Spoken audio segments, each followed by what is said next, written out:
Here we... All right. All right, sunshine. Yeah, cheers. Let's pour this beer. Well, I'm not pouring mine on camera anymore because people are recognising the colour of the cans. So, it's really winding you up, innit? I'm going to follow your lead, though. I'm going to take the label off this green bottle. I saw your label, then you potty sod. I saw a bit of it. Oh, okay, wait. They can cut that bit out. Right, so I'm gonna take the label off this green bottle so that no one sees what it is. We're holding these beers. Oh, I've just shown mine back. We're holding these beer sponsors to ransom. Listen, you can listen to it open. Ooh, yes. Hey, I tell you what. What, son? I tell you what. You tweeted that thing last night. I saw it about going, yeah, because United beat City, and you're like, yeah. You were drinking a bottle of beer. Every comment underneath was, I know what bottle of beer that is. That's exactly. what everyone cares about. They were like, listen, you trying to hide the label. I know exactly what that bottle is. And they're still, they're all going, you've not got a beer sponsor yet. I know. Look at this awkward pour because I've got to hide the label. Exactly. Just hold it below the camera, Ralph. It's quite simple. That's what I've just done. Oh, yeah, it's a good idea. Well, why don't we just have this conversation off camera if that's how we're going to run the whole thing? Well, look at that. There we go. Look at that beautiful beer there. Oh, cheers, if son. only people knew what delicious beer this was. Virtual cheers. Cheers, mate. I tell you, honestly, I don't know if you can see, but I've got tears here from laughing at you and your terrible technology. Hey, bollocks, this technology like. It's getting right on my nerves. I honestly would like to go back in time sometimes. Even like you were saying. You were saying before, why have you got any AirPods? Why do you iPod? Why don't you get why do you got these old fashioned? Can you not afford a pair of AirPods? These aren't old fashioned. I wished I still had the Sony ones with a metal bar and the foam bits on the end. Nostalgia. Technology moves too quick for me, and I just think AirPods. It's like no, because I know I'd lose them. I'd lose them within half an hour, and I only use them when I'm on this. You're lying. The real reason is you're tighter than two coats of paint. That's what the problem is. And you don't want to fork out for them. Coronation Street not paying you enough. I don't need no AirPods. Don't mind wires. Wires I can trust. I know what happens. You plug them in, done. AirPods, you've got to charge them. They're going to run out of battery. You lose them. No, don't need all that in your life. Plug it in. It's a trial. It works. It's a trial for you, isn't it? All this wireless stuff, there's always something that's going to go wrong at some point. There'll be something you forgot to charge. There'll be no Wi-Fi. There'll be out of range. There'll be something. Plug it in. You're guaranteed. That's me. Simple. So if any wired headphone manufacturers are listening, please sponsor Will. Please sponsor us. Yes, Will is a fan of the wired headphone. This whole podcast is basically just me and you just trying to find anyone to sponsor us for anything that we like. Well, very niche ideas. Well, if we talk about it, you might as well pay us because we'll talk about it more. Yeah, fair enough. So, hey, you've been filming Corrie. When's it start? When are you first on? The 12th of March. So it's this Friday. This Friday? Yeah, 12th of March. I was on this morning today talking to Holly and Phil, which was really nice to talk to them. I had to do it over Skype. I did it here, actually, but I had to push the trainers out of shot because it was advertising the podcast. I nearly got away with it. Did you wear wired headphones? Yes, I did. And they said, have you got any non-wired headphones? And I went, no, I haven't. Did they? I told you. Join the 21st century, man. No, but honestly, I didn't hardly sleep last night. I was thinking, what happens if the Wi-Fi's not right? What happens if I can't do the Skype? Because I've not done Skype for years. I was dreaming about it. That's how much I was worried about technology. So it was just a pain. Did you honestly nearly manage to get away with having 2 pints of lager and a packet of crisps on those pair of trainers in the background? Yeah, the researcher said, is that all right? And she went, not really. I was like, I was trying to get the pod in. But no, I spoke to Holly and Phil about it because obviously this week where you do all the major press for it, so all the magazine coverage and all that's out and stuff, which is really nice. It's it's weird. I know you were saying it about Death in Paradise because it's nice. It's nice, but it's strange, isn't it? All of a sudden you're back in the limelight, like you're right back in the front of it. And I know we've always been there floating around, but when you look and you go in a shop and you're on the front cover of a magazine, all of a sudden it's a bit, I felt a bit embarrassed just getting my milk, walking past myself. So it is a bit where you're like, I wish I wasn't pulling that face. Yeah, but at the same time, you're like, that's all right, isn't it? You know what I mean? It still gives you that little nice feeling. There's nothing wrong with that. And so today's all that week. So I come out it comes out on Friday, the first episode. So yeah, my mum's buzzing. She can't wait. And I'm, as I say, talking to Holly and Phil about it today and talked about lots of other things. So yeah, it's all good, mate, so far. It's all good. It's great. I was looking at as well, Coronation Street, like, it's, I mean, obviously it changes week by week, but right at the moment, it's something, I think it's like the 4th or 5th most watched show per week in the UK. It's amazing. Yeah, that's good. That's absolutely amazing. Yeah, good. For, above all the other soaps and everything, so well done. Let's see. That's all right. That's good. What are you smiling for? Because I know that Death in Paradise is higher, obviously. That's why you brought it up, you absolute dick. I didn't say that. You didn't need to. You didn't need to. You didn't need to say anything. You didn't need to say anything. What I knew is you were bringing this up to go, you've done well, but I think I've done a little bit better. That's exactly why you brought it up. The same reason why you brought it up on social media that I was ranked lower than you on who you'd like to go to Benidorm with. You went, funny how I'm 5th and Will's 9th. No, to be fair, what I actually said was, this can't be right. Surely you'd rather go to Benidorm with Will than me, which is a slightly different thing. Well, because I do still also think that's true. Like, I'd be walking around Benidorm being miserable shit. You'd be going, this is great. I'd be covered in Sticky Vicky Sticky. That's what I'd be.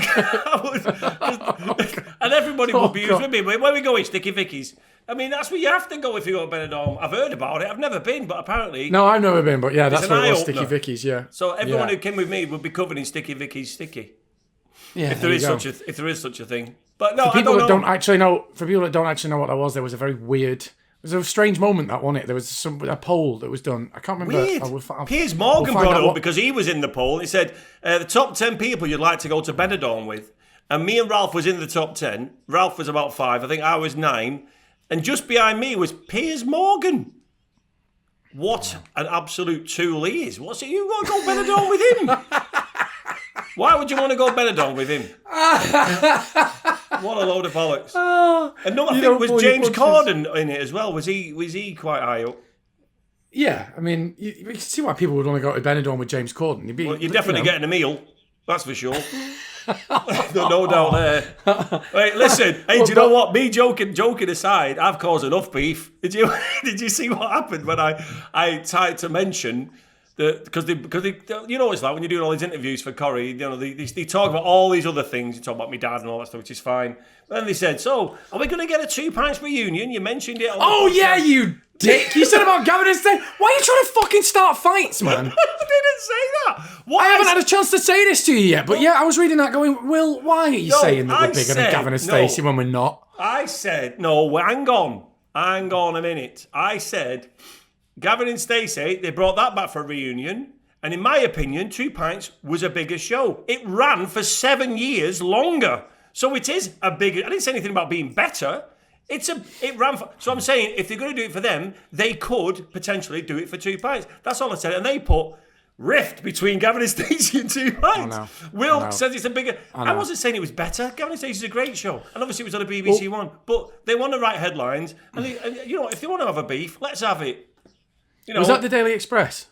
I don't know who it was. It was someone. Yeah. Well, I think the day we should do now that you're on Corrie and I'm doing this and I'm doing Death in Paradise. They're obsessed with Death in Paradise and Corrie, and they basically listen. Clearly, they watch this podcast or they listen to this podcast, and then they decide to make headlines out of it. And let's be fair. I mean, I'm glad that anyone's listening to it, but I don't really think anything that we're saying is controversial enough to make a headline. But they still manage somehow, right? So I think we should do a weekly feature where we just go, what bollocks have they said about us this week? Well, do you know what? to be fair, they've took it from another interview, obviously, because I'm doing loads of interviews at the moment because of the Corrie thing. So it's just, and they asked you everything. So they can take out a little piece of that interview and make it a headline. And because it was a 2 Pints 20 years, it did make sense. And also, it's all good, you know what I mean? It's all listen, if they want to say that, then it's fine. I didn't say anything about being better or anything like that. It's just Gavin and Stacey ran for 3 series. We ran for 10 years. So I said if they could do it for them, and I don't see why we couldn't do a reunion. That's all I'm saying. Do the reunion. That'd be it. It was as simple as that. And they wanted to try and make with this big beef. Well, what they do is they I've noticed, because it keeps happening to me, they quote what you actually said. And especially like if it's a joke, like, you know, I might go, but it's literally they can quote what you said. Like I go, you know, when I just went, Will, you dick, what are you starting fights for? They could literally take that have that printed and say Ralf and Will joked with each other, but the headline would be Ralf Little furious at colleague Will Mellor, and they have a huge argument on thing, and then that would be the headline. Over comedy, causing rift, and then the article would just be what really happened, it gets you to read the story.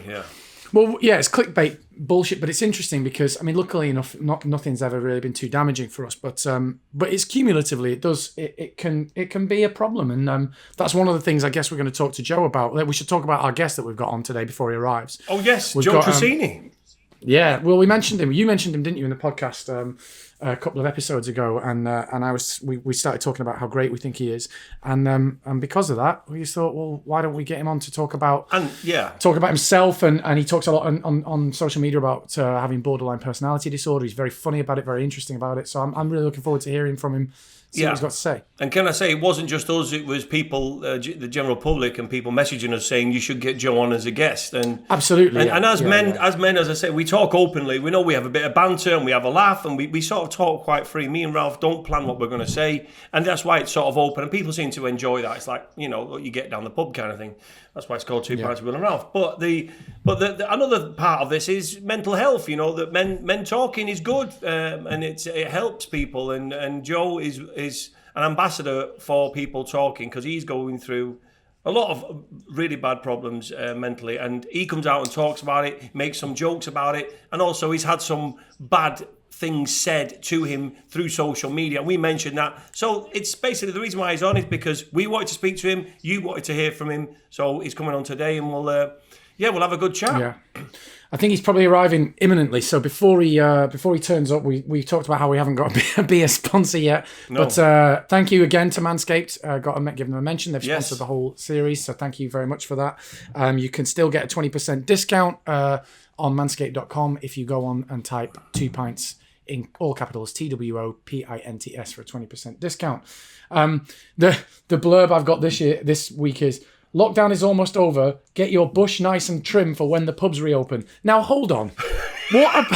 What are people planning to do in the pubs? Well, obviously, pubs are open. Get your tackle out. First thing I'll be doing. I feel like the message there is slightly off base. I think it's sort of supposed to say, if you want to go out and have a few drinks and try and get on the pull, make sure you're in good nick, and I get that, but that's not what it sounds like. It sounds like you're just going to go, I've not been in a pub for months. There's me cock and balls. Do you know what? As well, the pubs are going to open outside first, so there's going to be people outside doing that, not in. I know. Because first thing's going to open is beer garden. So when you're driving down the road, you'll be causing crashes. Everyone's just going to have the cock and bollocks out. Oh, apparently Manscaped said this is what we're going to do. Yeah, this is Will and Ralph's fault. Yeah, don't blame us. Hey, speaking of lockdowns and things opening up again, first day back for the kids, right, at school? Not for me. No, my son's in college, so that's different. But my daughter, she's supposed to go. She goes back tomorrow because today was a COVID day, so that all the kids have got to go in class by class or year by year group. And she's been in this morning and had a COVID test before. I bet you can't wait, can you? Bet you can't wait, can you? To be honest, I'm quite happy being at home. I don't have to do the school runs. Honest to God, I've got that many speeding tickets because of school runs. This is the truth. This bastards, right? I got 6 points for speeding. Right, I was in taking my daughter to school, and what it is when you go around this bend, it goes from a 40 to a 30. So you go to the top of the hill, and you're in a 40, and it goes to the 30. And as you come down the hill, right, there's a cop van hid with one of them guns, and you're on your way to school to take your kids to school, so everyone's in a rush. But who goes from 40 to 30 within 50 yards? You go 40, 39, 38, 37, you go down to 30, right? But while you're going down, they're shooting the shit out of you with that gun. So they got me at like 36, and they went, whoa, and done me. And because I was away in Italy, didn't reply in time, so then they said, you didn't reply, you get 6 points. I got 6 points for doing 36. And I thought, you're not saving lives. You're just getting people trying to get the kids to school on time. You bastards. Did you not get an offer to go to a speed awareness course? No. Well, I didn't see any of it. So because I didn't reply, because you've got to go, yes, I accept it was me and all that shit. So I got the contract from when I was filming in Italy, and I said, look, I wasn't there. Too late. It's gone to court now. The court decides. 6 points. But yeah, I was just saying what you. So how many points have you got now? We'll not talk about it actually because I can't remember who I've told and what lies I've told to get the insurance. So let's not mention. let's not mention that. If there's any insurance companies listening that want to sponsor us, no, let's not. That's brilliant. No, honest to God. But so the school runs, they're a bit of a pain because you break up your day in the morning. I don't mind getting up. Once you're up, at it. It's just the middle of the day. You go, oh God, what should we do? Oh, I've got to go and pick the kids up, and then. So it's just it is what it is. The traffic there, traffic back. Jaden's at college. What's he studying? What does he want to do? Do you Creative know? media. So he's behind the camera. He's doing like sort of this technology shit. I get him to do all sorts on my phone, and he's editing videos, making videos, and filming music. He just made a music video the other day. It's all part of his college work. But they started off. Hang on, Joe Tracini's here. Hold on, Joe Tracini's popped up. Hang on, but he's got no audio, and he looks nervous. He's here. Oh, there he is. Right, Joe. Hey, mate. Yeah, Joe. Can we? Yes, we can. Yes, we can hear you. Hello, I'm here. How are you? Can you hear us? Yeah, I can hear you. Can you hear me? Yes, we can. How long can we do this for? Can you hear us? You can. I can hear you. Can Will hear me? Yeah. Ralf can hear me. Can Will hear me? Will can hear you. I'm just seeing how long we can keep this going for, Joe. I've got nothing on. Are you all right? Yeah. Yes, how are you doing? Right, were you expecting me, or is this a surprise? No.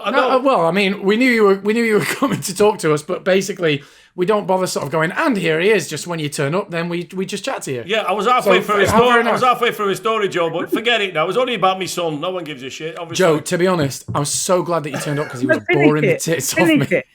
No, fuck no, please no. We'll lose listeners by the thousands, Joe. He was crapping on about his son, editing videos. No, it's good to see you, mate. Good to see you. How you been, Joe? I'm all right. Are you all right? Oh, good. Yeah, we're good, man. We're good. It's been a long time because we used to see you a lot back in the day. When we was in similar shows, and we used to be at the parties and have a few drinks. And I haven't seen you for ages until you popped up in a bikini. Well, it wasn't a bikini. It was just like a leotard. A leotard. Sorry. And it was one of the funniest things I've seen, and you made me smile massively. That was the first time I'd seen you in ages, and I was like, "Oh, Joe's all right. He's doing cartwitals in a leotard." Since you've gone straight into that, Joe, where, why, how? I mean, it's brilliant. Your dance tutorials. Where did that come from? Where did the idea come from? Where did the leotard come from? More to the point, did you have that collecting dust in the back of your wardrobe? No, right. So at the beginning of before lockdown was lockdown, when it was just March, I was visiting my girlfriend's family for the first time up in Hull, and literally it was just as it was all kicking off, but sort of nothing had really changed at that point. And we were on Instagram, and we saw somebody really sincerely teaching dance, and it made me laugh. So I thought, well, why don't we go outside? We'll do that. So I looked in her loft, and they had a leotard in there. So I put the leotard on, and I went out, and I did a dance routine with my girlfriend. And then Holly's mum, Sue, came out and said, the country's locked down. And I was there in a leotard and a split sole jazz. And they were stuck with me for 3 months. And luckily that just turned into the thing that was going on. Yeah. Wait. So that whole thing, so you started it and it was just going to be a laugh, and then you were like, right, well, nice to meet you for the first time. This is who I am. The leotard suits me, and this is now a thing. That's it. Yeah, that's it. Yep. And then I was in their house for that whole time, and they were absolutely amazing. I do not know where I would have been if it wasn't for Bob and Sue and all of them looking after me for 3 months. Bloody hell. Wow. Oh, wow. How amazing. Because it looks like it's on the back of a golf course. Yeah, it's on the back of a golf course. Yeah, that is literally. So when you're doing all that really double serious stuff, are people not sort of walking past like the 10th fairway going, who's this dude? Yeah. Well, not for ages because it was locked down, so nobody could go anywhere. So it's just like a massive garden. But there was one week I was. Yeah, no, you go. Well, I was going to say, I did see there was definitely one video where you were doing the whole thing. You're going, parade, stop, and doing all this stuff. And 3 golfers just walked past. But the thing that amazed me was they didn't bat an eyelid. They just carried on like it was the most normal thing in the world. Yeah, we did one dance video that went spectacularly well, and like over 1 million people watched it, which was mental anyway. And I sort of was sat in the front room one day thinking, I don't know what we're going to be able to do to make it any better than that. And somebody in a golf buggy just in front of me in the back of my eye line, just went across, and I really, really laughed. And I thought, shit, we've got to get a golf buggy. And I said to Holly about it, and I think within about 24 hours, again, Holly's amazing family had secured a golf buggy with the people that had the golf course and his son, and they came. They didn't quite know what was going on. I just asked them if they could just run in the back and just stop and then drive away, and then we paid them by socially distancing, chucking an Easter egg and a bottle of red wine at them. Lovely. That's amazing. Yeah. I still can't. I'm still wrapping my head around the fact that this was the first time you'd met your girlfriend's family. Not only did they then put you up for 3 months, but they completely bought into this fantastically funny, ridiculous thing that you do, and were like, "Yeah, don't worry, we'll sort you out a golf buggy." Those are my kind of in-laws. I know, they were amazing. And at no point did they ever question it. And also because it sort of became something that was like an event as well, obviously, because nothing was happening anywhere. So sort of as they went on, it was just something to do in the garden for a couple of hours. Have you been asked to do Strictly Come Dancing off the back of it? No.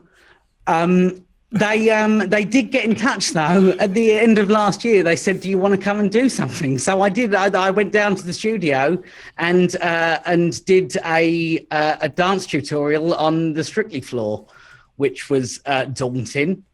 I think we had 15 minutes. Normally they take about 3 or 4 hours, so I had 15 minutes just to sweat. And it was quite funny because you know what, on big shows like that, when the digital team's got something to do, everybody's like, can you just let them, just digital need the floor for 10 minutes? Can you let them have it? And everybody they switched the lights off, and it was a fun 15 minutes to actually go and get to do something ridiculous like that. But no, I haven't earned any money out of it. Really? Yet. Yeah. Listen, me and Ralf are good at getting sponsors. We'll get you a leotard sponsor. Don't you worry about that. No, let's be clear. We are not good at getting sponsors. Oh, no, we're not very good at it.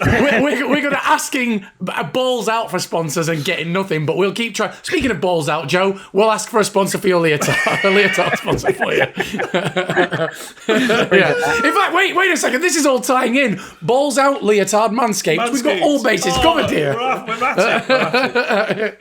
Yeah, and am I right is it right that your missus does all the choreography? I assume she's a trained dancer, and also you've got pretty decent at the old dancing now because you've been practicing, I guess.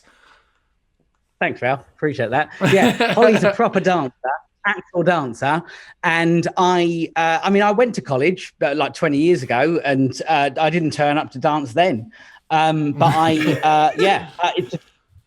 Again, it was just something to do. But the problem is going viral doing something like that is I can't dance like at all. It takes me a week to learn 10 seconds. So it's really inconvenient of all the stuff that I have like spent my life learning how to do. The fact that people wanted to see me do something that I can't was really irritating. You created a rod for your own back. Yeah. Well, it's brilliant. And I saw that you've been like, it became like a weird international sensation. Didn't you do a chat show in Australia talking to them? They're like, and now we've got a guy who does a really strange dance. And you were like, okay. Yeah. Absolutely. And I think that they thought that I was a bigger deal than I was, because I'd not had an acting job in about 5 years over here, but they started playing in stuff that I was doing when I was 20. It was great. I look like a movie star. That just big in Australia. The Tracini show. Love it. Mental. Yeah, great. So, Joe, going back to what we were saying before, as I said, seeing that, yes, and then I was thinking, God, I had no idea about any of your journey, what's been happening, how you were really. I mean, obviously, we went out for drinks a few times with you and Ralf, and we was at parties together, and I haven't seen I haven't seen you at all, socially or so. I mean, yeah. I mean, what's been happening, mate? I mean, it's I know a lot's gone on, but I think it's you know, I'm interested to know what's been on and where you've been at. I think, I mean, because it was a good 10 years ago since we worked together. Yeah. And at that time, I had a massive drug problem, but I wasn't aware of the fact that it was an issue at that point, because I didn't really have a frame of reference of any other way of living. I just used to do a load of drugs on my own. And I think sort of in the years since, because I don't think I've ever actually met you, Ralf. I don't think we've ever been in the same room. I think you're great, but we've never actually. Oh, you weren't there. You'd left 2 Pints then, hadn't you? You'd gone. No. Me and Joe only know each other. We're sort of Twitter allies. Isn't it the world's like a new funny place where I've got like all these friends who I've never met whatsoever, but our kind of like opinions and general Twitter style tends to match each other. I'm like, we'd get on well, and me and Joe are basically that. So go on, mate. Sorry. Right. No, I appreciate that. No, and I remember coming. Well, I never when we did that comic relief thing, Will. I remember you used to call me Johnny Effort Face because I used to work too hard, and that was fair. That sounds like something you would do, you dick. No, it was when we were doing the vocals in the studio because we had to do it. It was a musical, and we all in one of the booths doing the vocals. And I looked across and he's giving it proper Johnny Effort face. You know, like when you're singing and your face is giving it massive effort. so I was like, look at Johnny Effort face over here. And that's where it started. It's nice to hear you say it. I've heard it in my head for so many years. It's nice to hear it in your voice again. But, you know, I sort of off the back of all that. And I think that I took sort of my success in like having like just job after a job, you know, I think at that point in my life, I took that for granted, really. I thought, well, that's just a given. That's just what happens now. And then I sort of left there and I went into Hollyoaks and whilst I was working, the drugs just utterly started to obliterate me as a sort of, as a human. And and that predominantly absolutely ruined everything for me. Well, in the time while I was working up there, and I sort of went through 3 rehabs and in trying to get clean, and all the while utterly supported by everybody at Hollyoaks. And in any job that I've ever been in, I was always very supported and backed up in trying to get me well. And eventually, I did get. I stopped drugs and I got off them, but I swapped that out with drinking, and then I lost, another 2 or 3 years to that. Wow. And sort of in all that time, I hadn't really accepted responsibility for any of the issues that I had, because I was like, well, I'm just doing loads of coke. That's what the problem is. And then when I stopped doing the coke, I thought, well, I'm done drinking too much Sambuca. I used to drink Sambuca out of a mug. And at no point did I ever realise, it's horrific. Yeah, that, oh God. And it got to a point where and it was when I finally got sober, when I finally kicked the drink, and I'm 6 years sober next week. But when I Happy got birthday. to that point, thanks, mate, I appreciate that. But unfortunately, I did realise pretty bloody quickly that the problem was none of those things. I was just completely fucked. Because my life started to get even worse without drink and drugs. And so it was pain relief. I realised. Yeah, I think, and it was pain relief, and also just not accepting responsibility for anything at all. It was just such an easy way for me to not deal with stuff. Was to, that's what I did. Well, when I was growing up, I didn't have any friends. I used to just spend all my time on my own anyway. So I think just going into adulthood, drinking drugs was a really easy thing to make me realise that there wasn't really any problems apart from that. So when I found out that I was just a complete fuck up without those things, I was thankfully in therapy at that time with my psychiatrist, and he said, I said, is it a thing? And he said, yeah. He said, and he was reluctant to tell me what it was. because when you've got a brain like mine, sometimes you can grab hold of stuff and make your situation a lot worse than it is, because I'm very manipulative. So sometimes I can, if I let my brain run riot, I could make shit much worse for myself by blaming my brain for shit. But I've got a thing called borderline personality disorder, which is basically like a pound shot bipolar. It does most of the same stuff, just some of it's a bit shitter.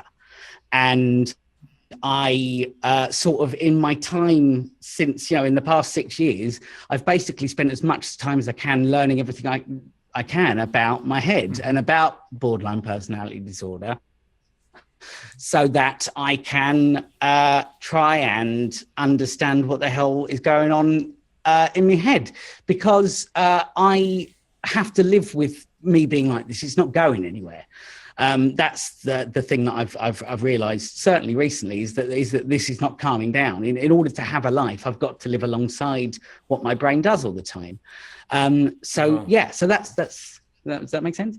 So Joe, you mentioned that. I was actually just about to ask you about that. Am I right? Just to clarify, this is not something that you're in a position now where you've sort of had to go, okay, this is now a thing I will live with for the rest of my life. This is something I have to manage in my life, like any other illness, like any other lifetime illness. Yeah. Rather than going, okay, this is now I have something and there's light at the end of the tunnel because I can fix it. You've had to kind of let go of that idea. Is that right? What you're saying?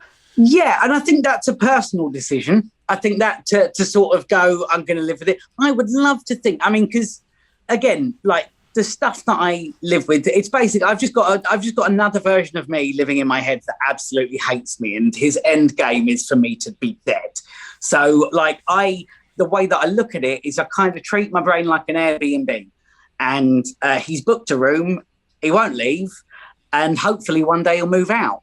But for the time being, I've still got a life that I've got to get on with. So my choice is to go, I'm just going to treat you like you're going to be here forever. And then hopefully in doing that, I might be able to learn enough about myself and find enough reasons to stay alive for him to go, actually, I'm done here, I'll move out. Because it is something that is livable. It's not easy. It's really, really not easy, because it's constant. It's absolutely constant. I constantly have. I mean, I don't know. Have you got a voice in your head? No, and I wanted to ask you about that. When you say a voice in your head, is that are you using a metaphor or an analogy to understand it better, or are you literally hearing a voice that doesn't sound like your internal monologue, that's something else? No, this is why it's really, really clever. It does sound like my internal monologue because it's my voice. So it's not another, it's not something, it is absolutely somebody that has got really, really terrible ideas that are not mine, that are entirely out of character. There are things that I've done through my life that I would not have done if I didn't have a personality disorder. And they all originated from that voice. And I call that voice Mick, because like Mick Jagger, the Rolling Stones lips. I see it like that. Basically, Mick is just a pair of lips that want me to kill myself. I'm not implying that Mick Jagger is trying to kill me. That's a metaphor. You understand what I'm talking about? But it's my voice. That's the thing. That's why it's so deceptive. It's not like you should kill yourself. No, it's not that. It's just me going, kill yourself. So it's not even. Excuse me. It's not even your voice, but almost like as a third party. You don't have like your thoughts. Oh, I'm going to do this today, and then another voice that is your voice, but sounds like it's coming almost from a different place. Going, actually, fuck. It's worse than that. It's disguised as you. Is that right? Yeah, but it's not you, but it's disguised as you. Absolutely, because they are, for all intents and purposes, my thoughts. And the only reason that I'm not active on them is because I sort of purposefully put myself in the middle of it. And I've put myself in a place where I'm like, hang on, I don't want to kill myself. That is not something I want to do. It's not something I'm ever going to do. But the only reason that I'm capable of telling the difference is because I put myself in between the personality disorder that thinks that's a good idea. And it's exhausting. It's very, very tiring. And it's I think it just came from a place of me realizing when I was doing so much wrong, when I'd finished I'd stopped drugs and I'd stopped drinking and I'd done that, but I was still really ruining people's lives in whatever way it was, in my behaviors and the way that I was acting out, the things that I was doing. And it got to a point where I was like, well, I have to be able to stop doing these things. And it got to a point where I was like, okay, so I've got a personality disorder.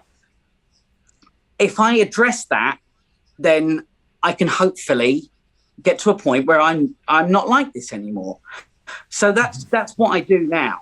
I still have all these terrible ideas. My brain still has this thing inside it that wants to ruin everything.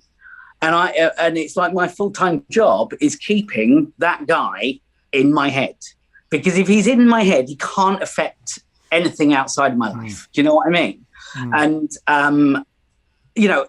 the past year and stuff has not been great for because there's my brain tells me to kill myself because I've run out of melon. So now when the world is how it is, that's just a shitload of more reasons to be like, well, mate, you should really kill yourself now because there's like nothing going on here. Right. So it's like it's dialed up. My job to keep him in line has really, really gotten harder. And can it be? There are things in life that it makes sense to be disappointed in. If you, I don't know, if you did, whatever. We all know what we can all be disappointed by. Yeah, but not getting a job. So whatever. Yeah, exactly. Well, I was going to say that, and then I was like, well, actually, we're all actors, and not getting a job is a fact of our lives that we have to deal with. I find that hard for mental health wise, and that's something that we talked about. So I can only imagine what that must be like. But I was going to ask, like, for example, at the start of us chatting to you. If people haven't heard this or don't know, it depends how we edit it together, but there was one time when you finished talking to us and then there was a little bit of a glitch and you had to get off the internet and then reconnect, and now we can talk to you perfectly. Is it possible that, like, even something that's as clearly not your fault and that it doesn't matter and everyone's like, oh, no worries, is that the kind of thing that is possible, that you could have a voice in your head going, you messed that up for everyone? Are we talking about that kind of thing even? It did. Did it really? Yes. Absolutely. I'm sweating. Wow. Look at this. See this? Oh, mate. That happened but solely because this normal thing, like just not connecting to things, wasn't going right. And so normal like level of thing. Yeah. So in my head, like luckily I'm not in my own in the room, but my girlfriend's here. So that's great. And what's great about my girlfriend being here is I know that I have got a very reasonable, like somebody else's eyes on a situation. Mm-hmm. So especially doing something like this with like us talking, I did a really big interview for The Guardian last year, and it was like 2.5 hours, and it was with a lovely bloke called Simon, but Holly was with me for the whole time because I knew that if somebody else wasn't there, as soon as the interview finished, my brain would be able to tell me a shitload of stuff that I didn't say that would make me feel awful. So to answer your question, Ralf, absolutely. Normal shit like Zoom's not connecting is absolutely enough for my brain to be like, kill yourself. Wow. Well, it was interesting. It's interesting because that thing about interview, I've been doing a few interviews because I've got this new job. And Will's been doing a few interviews recently. And before you came on, we were laughing with each other about things we said and things that get like spun out of the intent. You say them with not the intent. Sorry, what am I trying to say? They are spun differently to what you intended, right? Absolutely.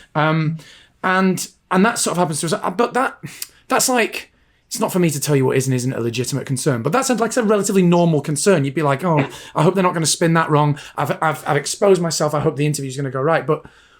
But to me, and I hope you'll excuse me, like the idea of feeling kind of stressed about, oh, I've not connected the internet, the idea that you might take that on board as something that you personally failed at, that's where I'm like, yeah, that's difficult for me to get my head around. But that's the kind of thing that you're saying that you live with.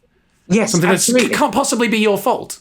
Yeah, can't possibly be your fault. Absolutely my fault. Absolutely not. I get it. Absolutely, and that's the thing. And I think that's where I try and step in to make myself try and feel a little bit better, because that is where the voice is like, that is your fault. So I know it's not. Right. The way that I look at it is that I am in charge of my facts, but Mick, my BPD, is in charge of my feelings. So I can know that it's not my fault that this connection didn't work, but I can feel like it was my fault. Right. Wow. It's that kind of like lack of control over my own emotions that that's probably the hardest thing to deal with on a day-to-day basis. Joe, can I ask? Is medication is not a possibility? Is it something you don't want to try? Is there no medication?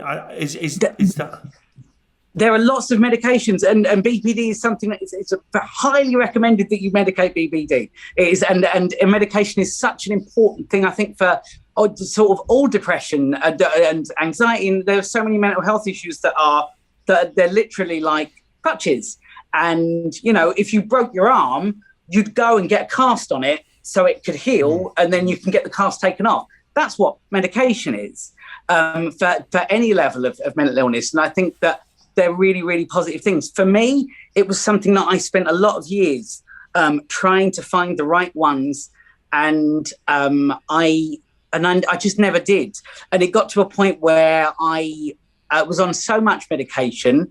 I strongly believe one of the only reasons that I will continue to be alive is because I don't drink. I think if I was still a drinker, I wouldn't have a chance of being able to be aware of my own brain like this.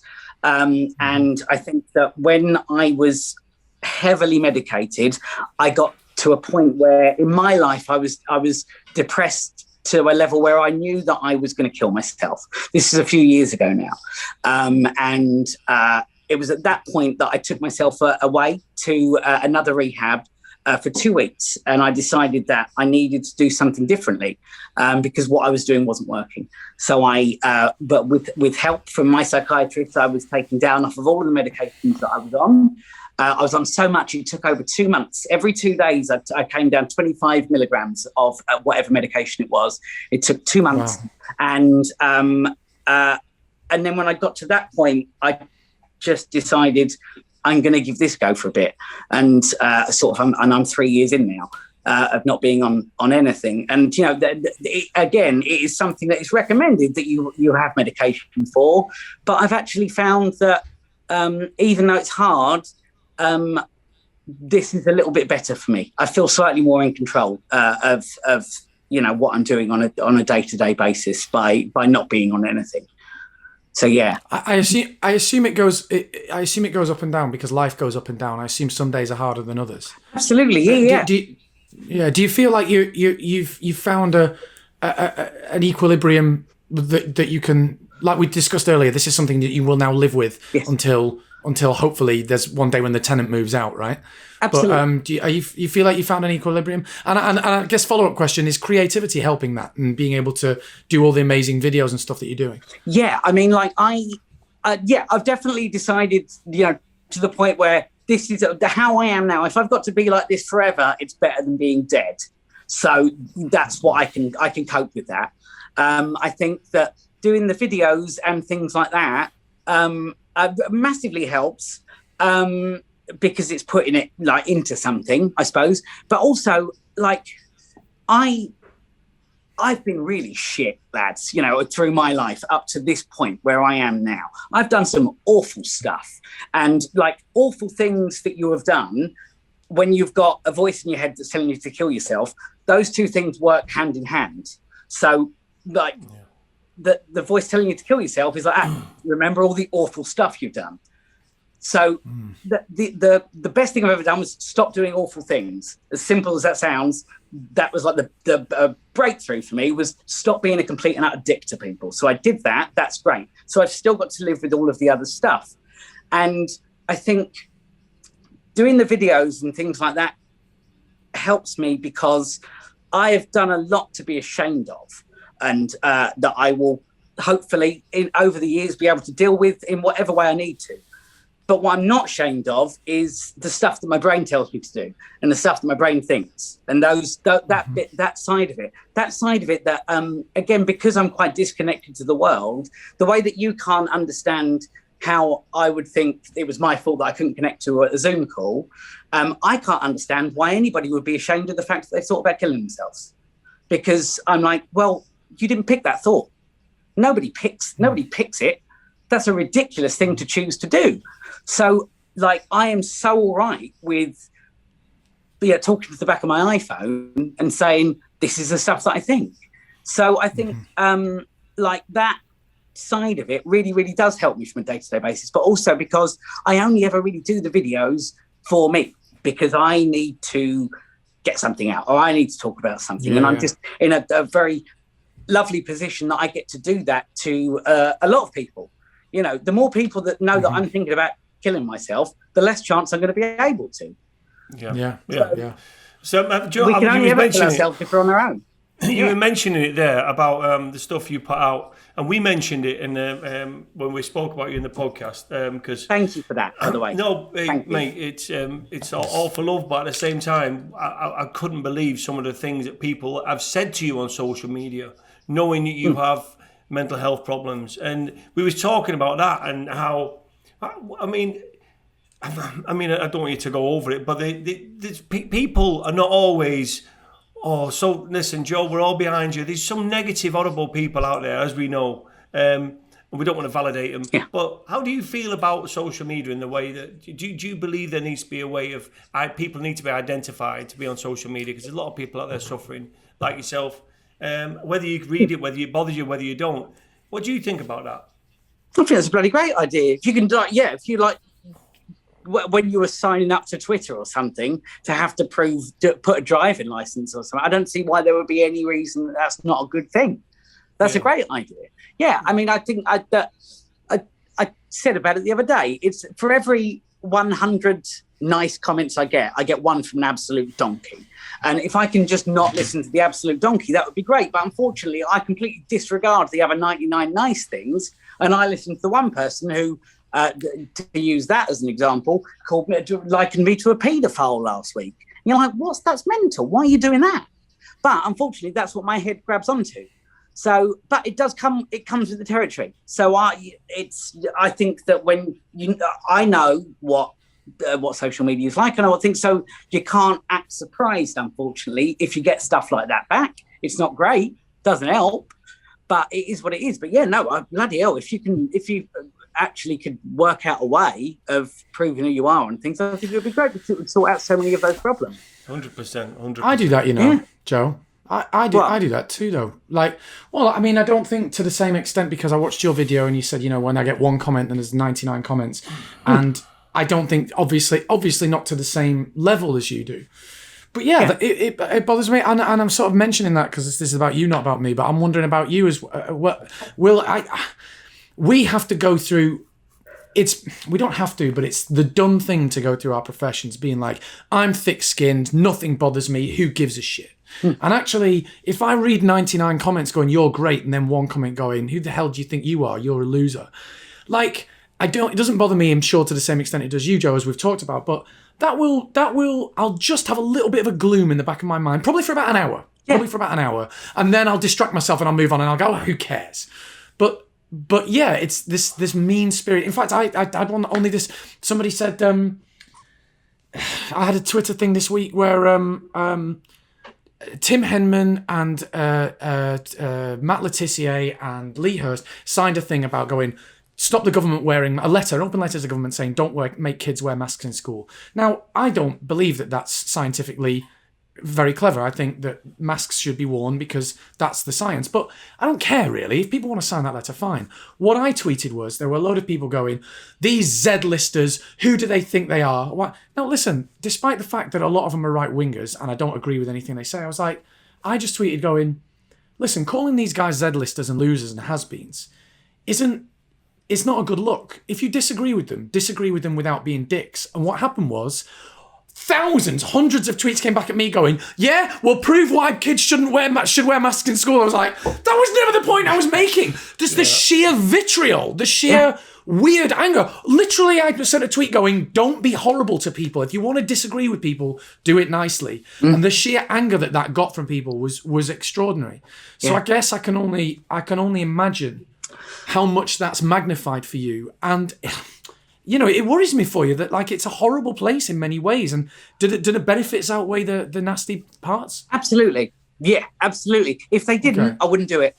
Yeah. Because at the end of the day, I've only got one job every day. And the only job I've got is to not die. So if anything was putting me in a position where I was doing something that would not help me not die, then I would stop doing that thing. And also because the experience I have online is amazing. People are so genuinely lovely to me, even when if something gets shared around a lot and it goes out of the circles that I can control and that I know, people are genuinely supportive of the stuff that I say. If it wasn't for that, I wouldn't do it. But I think that's the other thing that I forget sometimes, that some of the things that I think are just normal human things. It is a bit shitty to read a tweet from somebody saying that you're a bit like a paedophile. That's well, yeah. If you got that, it's a little bit shitty.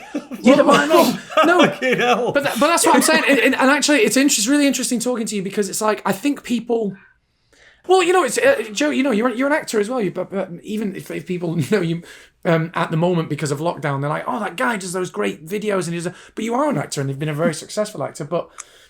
But this is a very difficult profession, and a lot of people hearing this might go, "Boo-hoo! How awful for you." But it's true. It's a very difficult profession, because I think I have a theory that this is a profession that attracts people who, by nature, often need validation, external validation. I know I do. I love it when people go, "Hey, you were dead good in that thing, mate," right? Yeah. And yet, it's also a business by its very nature and the way it's set up that rejects you over and over and over again. Yeah. So it's essentially an industry that invites people with sort of slightly unbalanced mental health. We've all got insecurities in this game, and then really fucks with you as much as it possibly can. So it's a really, that's why actors are so often kind of struggling, Yeah. You're an actor and a performer, and I can only assume it's difficult for all of us, and it must have been exacerbated for you, the grind of trying to audition and wonder why auditions aren't coming up and why your agent hasn't called you and all that kind of thing. Yeah. Oh God, yeah. But it's like the only thing I've ever known as well. I grew up doing that, and I very much put all of my eggs in that basket. So especially with lockdown and everything like that, I'm like, I've got nothing else to do. That's all I know. And I suppose that's only ever gotten harder. Don't know about you, but as the older I've gotten, the rejection has gotten harder. I think it's like I absorbed the rejection more than I did when I was starting out. I don't think I've got time. I've got time. But I was like, yeah. So I'll get one eventually. But now I'm like that. No, I really need one. So I don't know. What comes next then, Joe, for you? What would you want to do apart from what your mental illness of dealing with that, work-wise, what would you like to do once this whole lockdown finishes? What would you like to go back into acting? Would you like to start something else, try something new? I think I would like to.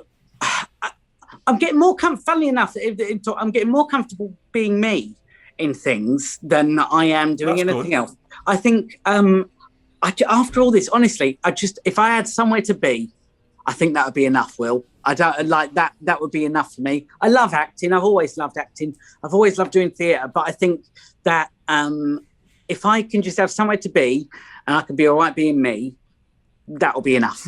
Yeah. Yeah. Of course. Oh, great.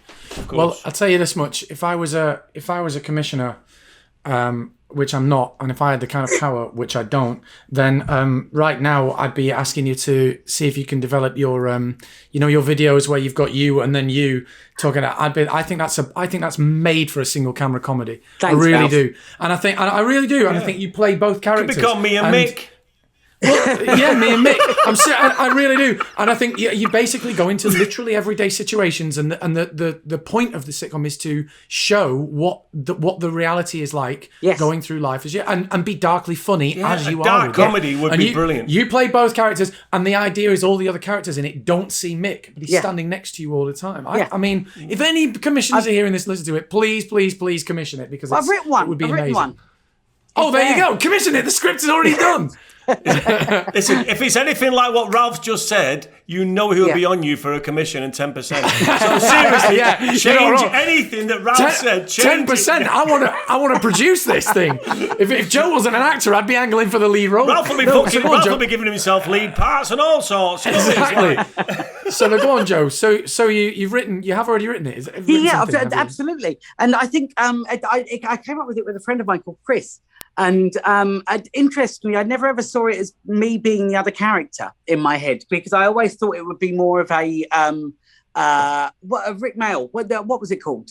Drop Dead Fred. Bottom. Oh, Drop Dead I Fred. love Drop Dead Fred. I love It's a great film. Because even though it is my voice in my head, I see it as such a different person.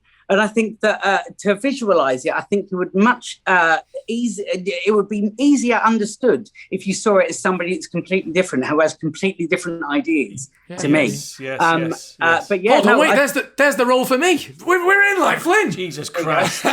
Will, you're not even part of this. Don't worry about that. I was a bit slow there. I should have been in. You know me. I love an angle. Usually I'm in quick. Can I just flag up, by the way, for any careful listeners who heard that I'm mortified, because when you were going, what was that great thing about the imaginary friend, Rick Mail? Just before you said Drop Dead Fred, I went, bottom. I'm glad that you flagged it up. What an idiot. Bottom, Adrian Edmondson didn't exist, did he? He's hitting himself on the head with all them pans. Yeah. Oh dear, what a tool. What an idiot. My God, that's brilliant. Well, Joe, man, so good luck with that, mate. I mean, because that's got to happen, and you know what I mean. That is 100% got to happen. It's something I'd watch. I see 10 BAFTAs and a huge. Honestly, I can't believe no one has made that yet. It seems like a great idea. You've got a bright horizon, Joe. You really have got a bright horizon, my friend. You're such a talented boy, and you know what I mean. Just good luck with it all, man. Really good luck with it. And listen, we're so glad you came on. I know you're thanking us for talking about it, but we wanted you on, and the public wanted you on. So here you are, and you got massive support out there. This has been the most fascinating chat we've had on this thing. It really has. Thanks, mate. That's whether it's top level comedians or astrophysicists. I feel like I've learned an enormous amount, and thank you for being so open. No, thank you. It was I think it was about 1:30 in the morning. I was laying in bed about to shut my eyes the other night, and I got a tweet saying that somebody had listened to you talking about me. So I played it, and as I say, I'm always looking for reasons to stay alive, and that was a big one on that day. So thank you. Oh, bless you. Thanks so much, man. What a pleasure. My friend. What a pleasure. Thank you so much. All right, pal. Cheers, Thanks boys. very much, man. Listen, take care of yourself. Love to your missus and all that. Take care of yourself. And stay in touch. I'm all behind you, brother. Take care. Thanks, all right. Take care, Joe. Top Thanks for everything. Bye, mate. Bye. What an absolute legend. Oh, my God. What an absolute legend. I feel exhausted from just being fascinated and moved. You know, just feel a bit emotional. Massively, he's incredible, unbelievable. How honest and open he is, and to hear it, funny and warm. Hear it, it's all right to read about it, but to hear it from his mouth, and how he puts it into them. I don't call layman's terms, but a language that we understand. Just kind of giving the voice a name and saying he's he's renting a room in his brain. It just gave me an image, and I think you had a great shout there with that series because, and I'm glad he's wrote it because somebody has to pick that up because that is what a fantastic show for mental health, but also it could be dark, really dark humour. It could be brilliant. I'll tell you something that I probably should have talked to him about it while he was on, but like sometimes it's not easy to talk about these things, not for the reasons that people expect, not because we're blokes and we don't talk about them, but actually I get quite aware when we're talking about these things that I don't want to say the wrong thing. Yeah, of course. I don't want to use a term that is now deemed offensive, but I'm not steeped in the language of this. I don't understand it. I'm not a professional, but I think that one takeaway from that is, and I felt from him that. Just trying to talk about it is better than just not saying anything, and you can learn. Me and you might have. I don't think we put our foot in it in any way. I don't think we said anything that we're like, oh, I wish I hadn't used that word or whatever. But even if we had, it's better to try. I think it's better to just talk about stuff, even if you're clumsy. Yeah, exactly. And the thing is, one thing I do know about what we're doing on this is it comes from the right place. We're not trying to do anything. We're not crowbarring things in here and there. We don't pre-plan things and try and go, oh, this will make us sound good. Let's get. It's none of that. Yeah. It comes from the right place. And Joe being on this was the right thing for Joe, for us, for the people who wanted him on. But also, there's people out there that maybe are going through stuff, and this will keep them alive for a day or another day. And that's what Joe was saying. That helped him through the next day. And do you know what? It's lovely. It matters. It all matters. Like you said before, we're all just human beings trying to get through this life in whatever way we can. We're all different, and that's okay. There's nothing wrong with being different. You know what I'm saying? You talked a lot about he's weird or she's weird. Point the finger at yourself and say, what can you do better? Yeah, or just I don't know. Nobody. You know what I'm saying? We can all do better. We can all be better people. Nobody chooses to be ill. Nobody chooses to have crippling dependence on alcohol or drug or anything. Nobody chooses to wake up every day. Nobody chooses depression.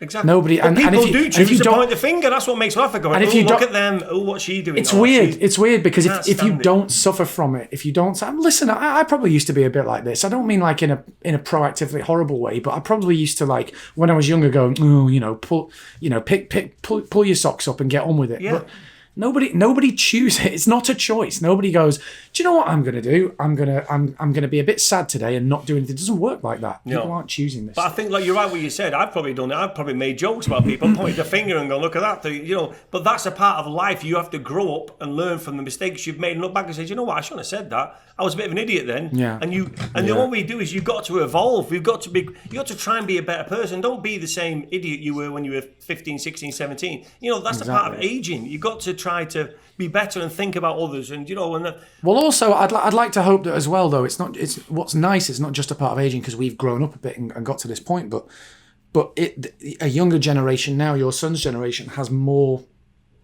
material, like even this. I'm not saying our podcast is saving the world, but the conversation around mental health has changed in the last 10 years, 5 years, and it should continue to change, and we should continue to make sure. Yeah, no. It was just some mad bloke in the street go, "Oh, there's Mad Kev" or whatever, and they all called him Mad someone. You know what I mean? Alky Kev. It'd be like, they're a bit of an alky, or they're a bit crazy or whatever. But I know. It's all a reason. Sympathy's.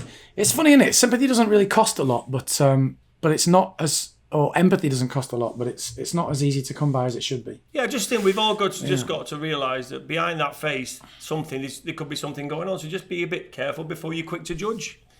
We all don't know. But amazing. Different podcast this week, but definitely necessary and needed.